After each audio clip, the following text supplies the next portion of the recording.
Hello everyone. चलिए आज हम स्टार्ट करते हैं डिमांड सीरीज़ का second topic, law of demand. इसके पहले मैंने डिमांड पे एक और वीडियो बना रखा है, आप पहले उसको देख लीजिए, उसके बाद से इस वीडियो पे आएंगे तो ज़्यादा अच्छे तरीके से आपको समझ में आएगा। सो चलिए स्टार्ट करते हैं। अब लॉ ऑफ डिमांड कहता क्या है?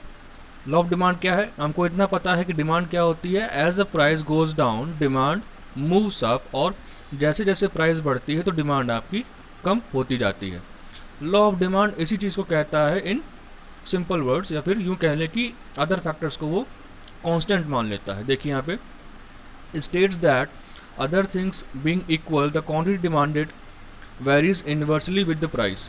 मतलब इन्वर्स रिलेशन मतलब क्या होता है, एक चीज़ बढ़ेगी तो दूसरी चीज़ कम हो जाएगी, and vice versa. Lower the price greater is the effective demand, higher the price lesser will be the effective demand. So यहाँ पे एक मेन कंपोनेंट क्या है आपका, कि यहाँ पे बाकी सारे अदर फैक्टर्स को कांस्टेंट मान लिया गया है, सिर्फ और सिर्फ प्राइस में ही चेंजेस होंगे। अब एजम्पशंस क्या हैं? एजम्पशंस बहुत सिंपल है, जितने भी आपके अदर फैक्टर्स हैं सबको आपने कांस्टेंट मान लेना है। अदर फैक्टर्स में कौन कौन से हो जाएंगे? The income of the consumer, the price of related goods, the preference and taste of the customers, सारे के सारे आपके अनचेंज्ड रहेंगे, मतलब दे विल बी कांस्टेंट। और इसके अलावा the quality of the similar goods available in the market is almost unchanged, मतलब आपके जो यू कैन से जो आइडेंटिकल प्रोडक्ट्स होते हैं उनकी भी क्वालिटी आपकी कांस्टेंट होनी चाहिए। During the period under study it is presume that prices are not likely to change in the near future, मतलब कि आने वाले समय में, आने वाले मे बी से 1 साल या 2 साल तक प्राइसेस आपके कांस्टेंट रहने चाहिए। And last one is no substitutes for the commodity in questions are available. जिस प्रोडक्ट की बात की जा रही है उसके क्लोज सब्सटीट्यूट मतलब वो सामान जो कि आपको same level of satisfaction provide कराता है, मतलब टी एंड कॉफ़ी या फिर यू कैन से पेप्सी और कोक, ये सारे आपके सब्सटीट्यूट प्रोडक्ट्स में आते हैं। सो ये सारे आपके हो जाएंगे एजम्पशंस। एजम्पशंस में सिंपल है, जितने भी आपके पास फैक्टर्स होंगे डिमांड के, आप सबको कांस्टेंट मान लेंगे, सिर्फ और सिर्फ प्राइस ही बढ़ेगा या घटेगा। Next is exceptions to the law of demand. अच्छा, लॉ ऑफ डिमांड में हमने ये पढ़ा है कि as the price goes down demand moves up, मतलब हमेशा आपका जो कर्व होगा it will be in this position, sloping downwards from left to right. जब भी कर्व बनेगा आपका हमेशा ये इस फॉर्म में बनेगा आपका डिमांड कर्व। लेकिन कुछ ऐसे भी क्राइटेरियाज है जहाँ पे आपका डिमांड कर्व जो होता है इट मूव्स अपवर्ड्स, यानी अपवर्ड स्लोपिंग डिमांड कर्व आपका होता है। यहाँ देखिए डिमांड कर्व आपकी ऊपर की तरफ मूव ऑन कर रही है। अच्छा, ऐसा होता क्यों है? मतलब यहाँ पे क्या है कि आपका प्राइस के साथ साथ डिमांड भी बढ़ती जा रही है। सो ऐसा है क्यों? First one is speculative effect, मतलब हम एक एजम्पशन लगा के चलते हैं, स्पेकुलेट करके चलते हैं कि आने वाले टाइम में अगर यू कैन से अगर कोई ऐसी कमोडिटी है जिसका प्राइस बढ़ने वाला है तो उसको हम करंट प्राइस पे ही ख़रीदना स्टार्ट कर देंगे, भले ही करंट प्राइस उसका ज़्यादा ही क्यों ना हो। मतलब यहाँ पे क्या है कि प्राइस बढ़ेगा तो डिमांड भी आपकी बढ़ती जाएगी, ठीक है। सो स्पेकुलेटिव इफेक्ट क्या कहता है कि आपने एक एक्सपेक्टेशन लगा लिया है कि आने वाले टाइम में आपका प्राइस बढ़ने वाला है, सो आप करंट प्राइसेस पे ही उस प्रोडक्ट को ख़रीदना स्टार्ट कर देते हैं, डजेंट मैटर कि प्राइस उसका कितना ज़्यादा है। Next is Giffen effect. Giffen effect क्या कहता है कि जैसे जैसे प्राइस बढ़ेगी आपकी डिमांड भी बढ़ती जाएगी। क्यों? Because it is an exception to the law of demand.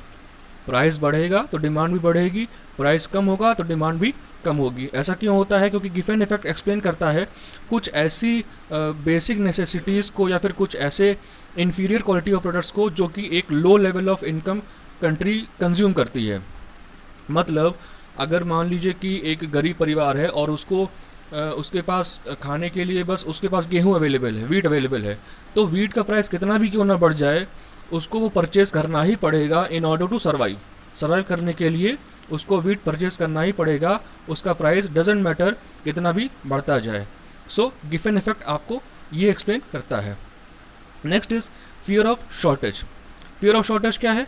अगर कंज्यूमर एक्सपेक्ट कर रहा है कि आने वाले टाइम में सामान की अवेलेबिलिटी कम होने वाली है, प्रोडक्ट की अवेलेबिलिटी कम होने वाली है, सो वो करंट प्राइसेस पे ही उस सामान को ज़्यादा से ज़्यादा परचेज करेगा, मतलब उसकी डिमांड बढ़ जाएगी, डजेंट मैटर कि अभी प्राइस कितना ज़्यादा है। Next is snob effect. Snob effect क्या है कि कुछ ऐसे सामान होते हैं जिसको परचेज करने पे कंज्यूमर ये सोचता है कि उसकी यू कैन से उसकी स्टेटस बढ़ जाता है, उसका रेपो बढ़ जाता है। It shows the status symbol like owning of diamonds या फिर ओनिंग ऑफ मर्सिडीज़ और BMW। सो यहाँ पे क्या है कि उसको ये प्रोडक्ट ख़रीदने में क्या है, उसको एक स्टेटस सिंबल नज़र आता है, सो वो परचेज़ करेगा। क्यों? क्योंकि उसका प्राइस ज़्यादा है और वो उसके स्टेटस को दर्शाता है। Last one is ignorance. एक general you can say mentality ये होती है कंज्यूमर के दिमाग में as far as Indians are concern कि अगर सामान महंगा है तो वो उसकी क्वालिटी भी अच्छी होगी, वो अच्छी क्वालिटी का सामान होगा। सो इग्नोरेंस आपका इसी बारे में बात करता है कि you expect a better quality product if the cost of the product is higher. मतलब आपके पास अगर सामान की क्वालिटी चाहिए आपको तो आप महंगा सामान ही परचेज करेंगे। सो ये सारे आपके क्राइटेरिया थे exceptions to the law of demand के। आगे बढ़ते हैं, चलिए। Next is your change in quantity demanded. Change in quantity demanded आपका दो तरीके से हो सकता है। First one is movement along demand curve, और इसके बाद एक आता है shift in demand curve. Movement कैसे होगा? डिमांड कर्व पे ही आपका प्राइस के हिसाब से जो क्वांटिटी होगी वो बढ़ेगी या कम होगी। Let's see, if the quantity demanded changes due to change in the price only, it is called expansion and contraction of demand. सिर्फ और सिर्फ प्राइस के बेसिस पे डिमांड बढ़ेगी या कम होगी, then it will be the part of expansion and contraction. मतलब यहाँ पे मूवमेंट होगा अलॉन्ग द डिमांड कर्व। ये जैसे कि आप कर्व देख सकते हैं, तो यहाँ पे डिमांड कर्व पे ही मूवमेंट हो रहा है, कोई चेंज नहीं हो रहा डिमांड कर्व में, ठीक है। So if the price decreases it results in the expansion of demand, ठीक है, प्राइस कम हुआ डिमांड बढ़ेगी। And if the price increases it results in contraction of demand. जैसे देखिए यहाँ पे प्राइस आपकी इंक्रीज हुई है, प्राइस इंक्रीज होने का मतलब क्या है, डिमांड आपकी कम हो जाएगी। सो डिमांड कर्व आपका देखिए ऊपर की तरफ कॉन्ट्रैक्ट हो रहा है, it means it is a contraction case, contraction of demand. और वहीं रिवर्स केस में क्या है, प्राइस अगर आपकी कम हो रही है तो demand will be increased and this process is expansion या फिर extension of demand. Now next one is shift in demand curve. Shift की बात करते हैं तो डिमांड कर्व आपका कैसे इट इंक्रीजेज और डिक्रीजेज, मतलब उसका मूवमेंट होता है, इट शिफ्ट्स। मूवमेंट में क्या होता था कि एक ही डिमांड कर्व होता था और उसी पे आपका एक्सटेंशन या फिर कॉन्ट्रैक्शन होता था। But in case of change in demand आपका डिमांड कर्व पूरा पूरा शिफ्ट हो जाएगा। ऐसा क्यों होगा? क्योंकि अभी तक हम पढ़ते आ रहे थे कि there is change in the price only और अदर फैक्टर्स को कांस्टेंट मान ले रहे थे, लेकिन इन केस ऑफ डिमांड हम सिर्फ और सिर्फ प्राइस को कांस्टेंट मान लेंगे और बाकी अदर फैक्टर्स को चेंज होता हुआ मान लेंगे। When the demand of the commodity changes due to the change in any other factor than its own price, it is change in demand। मतलब shift in demand curve या फिर change in demand curve का मतलब ये है कि सिर्फ और सिर्फ प्राइस यहाँ पे कांस्टेंट रहेगा और बाकी अदर फैक्टर्स आपके चेंज होते रहेंगे।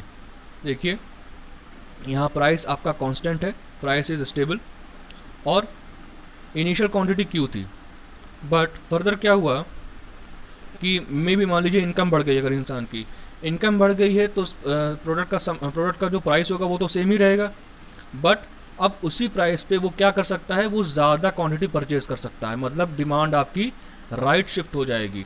इंक्रीज़ का मतलब होगा कि डिमांड आपकी राइट शिफ्ट होगी और डिक्रीज़ का मतलब होगा कि डिमांड आपकी लेफ़्ट शिफ्ट होगी। सो इनकम बढ़ गई कंज्यूमर की, इसका मतलब क्या हुआ कि उसके पास ज़्यादा मनी सप्लाई है तो वो ज़्यादा सामान खरीद सकता है at the same level of price. Price change नहीं हुआ, यहाँ पे प्राइस आपका कांस्टेंट रहा है, सिर्फ और सिर्फ इनकम बढ़ी है, मतलब अदर फैक्टर्स आपके इंक्रीज हुए हैं। इनकम बढ़ी है तो डिमांड कर्व आपका शिफ्ट हो जाएगा टुवर्ड्स राइट। और उल्टा केस क्या हो सकता है इसका कि प्राइस आपका कांस्टेंट है और मान लीजिए कि कंज्यूमर की इनकम कम हो चुकी है। कम होने का मतलब ये है कि उसके पास अब मनी सप्लाई अब कम हो चुकी है पहले से, और प्राइस सेम है। तो यहाँ पे क्या होगा कि वो अब लेसर क्वांटिटी परचेज करेगा। क्यों? क्योंकि उसके पास अब जो इनिशियल मनी होता था उससे कम पैसा अब आने लगा है। सो यहाँ पे टूवर्ड्स लेफ्ट ये कर्व शिफ्ट हो जाएगा, and this is the case of decrease in demand curve. So this was the final video of demand. I hope कि आपको सारी चीज़ें क्लियर हो चुकी होंगी। Thanks a lot.